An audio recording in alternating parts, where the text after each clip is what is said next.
आरक्षण पर सीजेआई चंद्रचूड़ क्या बोले? इस समय देश में आरक्षण का मामला जोर पकड़ता जा रहा है। आरक्षण के मामले में कई सुझाव सुनने को मिल रहे हैं। आरक्षण पर फैसला संविधान के अनुसार लिया जाता है। सुप्रीम कोर्ट ही फैसला करता है कि आरक्षण किसे दिया जाना चाहिए और किसको नहीं देना चाहिए। अभी देश में एससी और एसटी के आरक्षण को वर्गीकृत करने की बातें चल रही है। इस बारे में सुप्रीम कोर्ट में क्या चल रहा है और हमारे सीजेआई चंद्रचूड़ ने आरक्षण पर क्या कहा है, आइए पहले उनके विचार जान लेते हैं। आरक्षण पर पूरी खबर क्या है, इसकी भी पड़ताल कर लेते हैं। सुप्रीम कोर्ट की संवैधानिक पीठ ने ये सवाल किया कि पिछड़ी जातियों में मौजूद संपन्न उपजातियों को आरक्षण की सूची से बाहर क्यों नहीं किया जाना चाहिए और अब वो सामान्य वर्ग में प्रतिस्पर्धा करें। मुख्य न्यायाधीश डीवाई चंद्रचूड़ की अध्यक्षता वाली 7 जजों की पीठ में शामिल जस्टिस विक्रम नाथ ने पूछा था कि इन्हें आरक्षण सूची से निकाला क्यों नहीं जाना चाहिए। उन्होंने कहा, इनमें से कुछ उपजातियों ने बेहतर किया है और संपन्नता बढ़ी है। उन्हें आरक्षण से बाहर आना चाहिए और सामान्य वर्ग में प्रतिस्पर्धा करनी चाहिए। जस्टिस नाथ ने कहा कि ये संपन्न उपजातियां आरक्षण के दायरे से बाहर निकलकर उन उपजातियों के लिए अधिक जगह बना सकती हैं जो अधिक हाशिए पर या बेहद पिछड़ी हुई हैं। उन्होंने कहा, बाकी की उपजातियां जो अब भी पिछड़ी हैं, उन्हें आरक्षण दिया जाए। इस बेंच में शामिल जस्टिस बीआर गवई ने कहा कि एक शख्स जब आईएएस या आईपीएस बन जाता है तो उसके बच्चे गांव में रहने वाले उसके समूह की तरह असुविधा का सामना नहीं करते हैं। फिर भी उनके परिवार को पीढ़ियों तक आरक्षण का लाभ मिलता रहेगा। उन्होंने कहा कि ये संसद को तय करना है कि ताकतवर और प्रभावी समूह को आरक्षण की सूची से बाहर करना चाहिए या नहीं।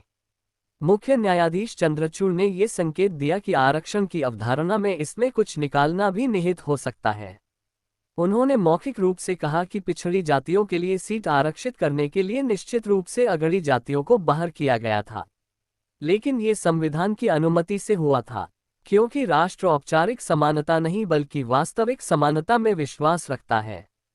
सुप्रीम कोर्ट की 7 जजों की पीठ इस सवाल का जवाब तलाश रही है कि क्या राज्य अनुसूचित जातियों एससी की श्रेणी में उपजातियों की पहचान कर सकता है जो अधिक आरक्षण के लायक हैं। पंजाब सरकार ने इस पर जिरह करते हुए कहा कि राज्य एससी सूची में उपजातियों की पहचान कर उन्हें सशक्त बनाने के लिए अधिक आरक्षण दे सकते हैं, क्योंकि ये हाशिए पर मौजूद पहली जातियों से भी बहुत पिछड़ी हैं। पंजाब के एक एडवोकेट ने तर्क दिया कि अगर समुदाय सामान्य और पिछड़े वर्ग में बांटे जा सकते हैं, तो ऐसा पिछड़े समुदायों में भी किया जा सकता है। राज्य ने तर्क दिया कि अगर सामाजिक और शैक्षिकी तौर पर पिछड़ी जातियों में उपवर्गीकरण की अनुमति है, तो ऐसा अनुसूचित जातियों और अनुसूचित जनजातियों में करने की भी अनुमति हो सकती है। पंजाब राज्य अपने कानून पंजाब अनुसूचित जाति और पिछड़ा वर्ग सेवाओं में आरक्षण कानून 2006 के वैध होने का बचाव सुप्रीम कोर्ट में कर रहा है। इस कानून में वाल्मीकि और मजहबी सिख समुदायों को आरक्षण में प्राथमिकता दी गई है। एससी वर्ग का आधा आरक्षण पहले इन 2 समूहों को दिया गया है। साल 2010 में राज्य के हाईकोर्ट ने इन प्रावधानों को खत्म कर दिया था और उसने ईवी चिनैया केस में 5 जजों की संवैधानिक पीठ के फैसले को इसका आधार बताया था। उस फैसले में कहा गया था कि संविधान के अनुच्छेद 341 के मुताबिक एससी सूची में किसी समूह को केवल राष्ट्रपति ही शामिल कर सकते हैं। संवैधानिक पीठ ने घोषित किया था कि एससी सजातीय समूह है और उपजातियां बांटना समानता के अधिकार का उल्लंघन है।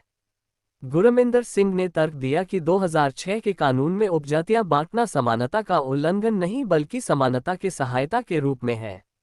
उन्होंने कहा कि पिछड़ों में भी अति पिछड़ों या कमजोर में भी बेहद कमजोर को प्राथमिकता देना किसी को बाहर करने की प्रक्रिया नहीं है।